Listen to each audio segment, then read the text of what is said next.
ஜிஞ்சேல்ன்ற ஆளு ஆப்பிரிக்கன் காட்டுக்குள்ள தேன் கூட தேடி ரொம்ப நேரமா அலைஞ்சிட்டு இருக்காரு. ரொம்ப நேரம் ஆகியும் தேன் கூட எதுவும் கிடைக்காததால வருத்தத்துல போய் ஒரு மரத்துக்கிட்ட உக்காந்துடுறாரு. அதுக்கு முன்னாடி இந்த மாதிரி கண்டென்ட்ஸ் டெய்லி பார்க்க சேனலை சப்ஸ்கிரைப் பண்ணிக்கோங்க.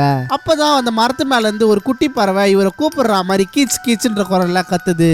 இவரும் எட்டி பார்த்தாருன்னா மேல இருக்கிறது ஒரு ஹனி பேர்டு. ஹனியை மட்டுமே தேடி கண்டுபிடிக்கிற பேர்டு. அது கிட்ட போய் உதவி கேட்கலாமான்னு இவனுக்கு ஒரு ஐடியா வருது. அதனால அவனும் கிட்ட போறான். அந்த பறவையும் கிட்ட வருது. அந்த ஹனி பறவையும் தேன் கூட சக்சஸ்ஃபுல்லா காட்டிடுது. இந்த ஆளும் மரத்து மேல ஏறி தேனை ஃபுல்லா எடுத்துறான். இதுல என்ன ஒரு விஷயம்னா அந்த ஆள் தேனை எடுத்துட்டு அந்த பறவைக்கு எதுவுமே கொடுக்காம போயிடுறான். அந்த பறவை தேன் சாப்பிடாது, அந்த கூடை மட்டும் தான் சாப்பிடும். ஆனா இவன் மொத்தத்தையும் எடுத்துட்டு போயிடுறான். இதனால அந்த பறவை ரொம்ப சோகமாயிடுது. இப்படியே நாட்கள் போகுது. கொஞ்ச நாள் கழிச்சு அந்த ஜிஞ்சேல்ன்ற ஆளு திருப்பி இந்த ஆப்பிரிக்கன் காட்டுக்குள்ள வரான். இதே மாதிரி அணியை தேடி அலையிறான். அந்த பறவையும் வருது. இவன் தேனை தேடி அலையிறது அந்த பறவை பாக்குது. இந்த தடவை அது ஹெல்ப் பண்ற மாதிரியே வருது. இவன் அந்த பறவை கூடயே போறான், எங்காவது தேன் கிடைக்குமான்னு. அந்த பறவை என்னன்னா போய் சிறுத்தைங்க இருக்கிற இடத்துல போய் மாட்டி விட்டுது.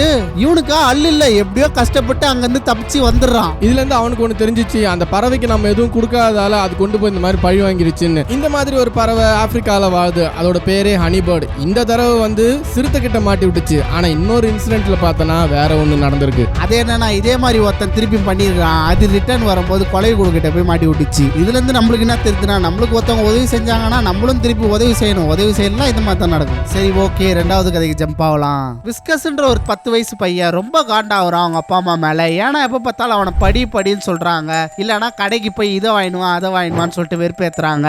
அதனால இவன் ரொம்ப காண்டாகிறான். இவங்களை பழி வாங்கணும்னு சொல்லிட்டு வெயிட் பண்ணிட்டு இருக்கான். ஒரு நாள் அவங்க அம்மா எலுமிச்சை பழத்தை கட் பண்ணிட்டு அவங்க படுத்துடுறாங்க. அந்த எலுமிச்சை பழத்தை இவன் கொண்டு அவங்க அம்மா வாயில பிழிஞ்சு விட்டுட்டு அவங்க அப்பா பக்கத்துல படுத்துட்டு இருப்பாரு. அவர் கையில எலுமிச்சை பழத்தை வச்சுட்டு இவன் போய் சைலண்டா படுத்துறான். அவங்க அம்மாவும் மண்டைக்குள்ள புளி பேரி சடனா ஏஞ்சிடுறாங்க. அவங்க அப்பா கையில எலுமிச்சை பழம் இருக்கிறத பாக்குறாங்க. உடனே என்ன பண்ணாங்க, அவங்க அப்பா மண்டையில தொடப்பு கட்டையை தூக்கி டமால் அடிக்கிறாங்க. இதை பார்த்து அவன் சிரிச்சு ரொம்ப கோலாகலமா இருக்கிறான். அது மட்டும் இல்லாம இன்னமும் கொஞ்சம் ரிவெஞ்ச் எடுக்கலாம்னு பிளான் பண்றான். மறுநாள் அவங்க அப்பா அம்மா 2 பேருமே ஆபீஸ் உடம்பு சரியில்லைன்னு சொல்லிட்டு லீவ் போட்டுருவாங்க. ஆனா இங்க உட்காந்து ஐஸ்கிரீம் கேப் சாப்பிட்டுட்டு இருப்பாங்க. கொஞ்ச நாள் கழிச்சு அந்த அப்பாவோட ஆபீஸ்ல இருந்து கால் பண்றாங்க. இந்த மாதிரி டெக்னிக்கல் இஷ்யூன்னு சொல்லிட்டு மேனேஜரே கால் பண்றாரு. இந்த பையன் தான் எடுக்கிறான். எத்தோ அவங்க அம்மா வாய்ஸ்ல பேசுறான். இந்த மாதிரி ஹஸ்பண்ட் ஐஸ்கிரீம் கேக் துண்ணுங்கிறாங்க, கொஞ்ச நேரம் கழிச்சு கால் பண்ணுங்க அப்படின்ட்டு. இதை கேட்ட மேனேஜர் செம காண்டாரு. மறுநாள் இவர் வேலைக்கு போகும்போது ஐஸ்கிரீம் கேக் நல்லா இருக்காப்பா அப்படின்னு கேக்குறாரு. இவரும் ஏதாச்சும் நல்லா இருக்குன்னு சொல்லிட்டாரு. உடனே வந்துச்சு பாரு மேனேஜருக்கு கோவம். அதுக்கப்புறமா சொல்லவா வேணும், பயங்கரமா திட்டு வாங்குறாரு. எல்லா சம்பவம் முடிஞ்ச பிறகு மேனேஜர் கிட்ட கேக்குறாரு, யாரு உங்களுக்கு இதெல்லாம் சொன்னான்னு. அவர் சொல்றாரு, உங்க வைஃப் தான் சொன்னாங்க, நான் போன் பண்ணனேன்னு. வந்தது பாரு அவரு கோவம். சரியான ஒரு டென்ஷன்ல வீட்டுக்கு போவாரு. வீட்டுக்கு போனா அவங்க வைஃப் இருப்பாங்க. சரியான சண்டை நடக்கும். அதான் அந்த பையன் பாக்குறான், என்ன எவ்வளவு டார்ச்சர் பண்ணீங்க, இப்ப பாத்தீங்களா நீங்களே அனுபவிக்கிறீங்கன்னு சொல்லிட்டு ரொம்ப சந்தோஷமா இருப்பான். ரொம்ப நல்ல பையன். சரி, ஓகே, மூணாவது கதைக்கு போலாம். அமெரிக்கால டெக்சாஸ் நகரத்துல சுமார் 30 வயசு உள்ள ஒரு ஆள்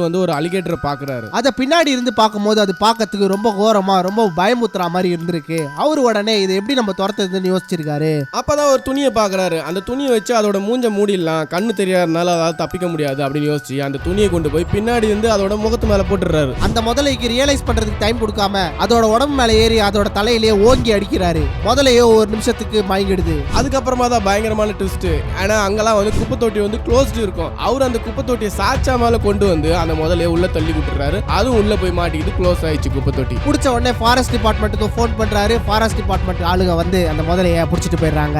இதுல இருந்து என்ன தெரியுதுன்னா, எல்லா இடத்துலயும் கொஞ்சம் பிரசன்ஸ் ஆஃப் மைண்ட் வச்சீங்கன்னா தப்பிச்சிட முடியும். சரி, ஓகே, நாலாவது கதை எதை பத்தினா, இது 1945ல நடந்த ஒரு ஸ்டோரி. ஒரு பெரிய ஜமீன் வீட்ல ரொம்ப காலமா ஒரு இரும்பு பொட்டி பாதுகாப்பா வைக்கப்பட்டிருக்கு. அதுக்குள்ள நிறைய தங்கங்களும் வைரங்களும் இருக்குன்னு நிறைய பேர் நம்புறாங்க.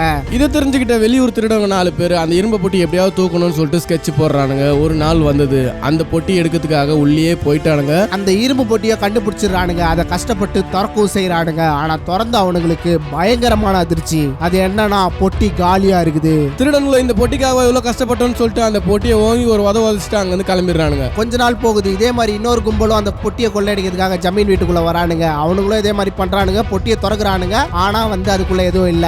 ஆனா இவனுக்கு கொஞ்சம் வித்தியாசமான திருடனுங்க. காலி பொட்டியவே தூக்கிட்டு போயிட்டானுங்க. ஜமீன்தாருக்கு ஒரே அதிர்ச்சி, ஐயோ பொட்டி போச்சேன்னு. எல்லாரும் கேக்குறாங்க, எதுக்கு இவ்வளவு அதிர்ச்சி ஆறீங்க, அது காலி பொட்டி தானே அப்படின்னு. இல்லப்பா, அது காலி பொட்டி இல்ல, அது சொக்க தங்கம், அது ஃபுல்லாவே தங்கம் அப்படின்றாரு. ஆனா திருடனுங்க என்ன பண்ணானுங்க, அந்த பொட்டியை கொண்டு போய் காயலாங்கல்ல போட்டு இரும்புக்கான விலையை வாங்கிட்டு வந்துடுறானுங்க. கடைசி வரல அந்த பொட்டியை எல்லாருமே தேடிட்டு தான் இருக்கிறாங்க. சரி, ஓகே, அஞ்சாவது கதை எதை பத்தினா, ஒரு தெருவுல தினமும் நாய் நைட் டைம்ல குலைச்சிக்கிட்டே இருக்கு. இதனால தூங்க முடியாத தெருமக்கள் ரொம்ப காண்டாவுறாங்க. ஒரு கட்டத்துல எல்லாரும் தூங்க முடியாம இந்த நாய் வெளில துரத்தணும்னு ஒரு முடிவுக்கு வராங்க. ஒரு கூட்டமும் போடுறாங்க. அதுக்கு முன்னாடி இந்த மாதிரி கண்டென்ட்ஸ் டெய்லி பார்க்க இந்த வீடியோக்கு ஒரு லைக் கொடுத்துருங்க. அந்த கூட்டத்துல பல பேர் அந்த நாயை நாயை எங்கன்னா கூட்டு போய் விட்டுருங்க, எங்களுக்கு பயங்கரமா டார்ச்சலா இருக்கு, தினம் தினம் நாங்க ஆபீஸ் போய் வரதுல ரொம்ப டென்ஷனாவும் இருக்கு அப்படின்னு சொல்றாங்க.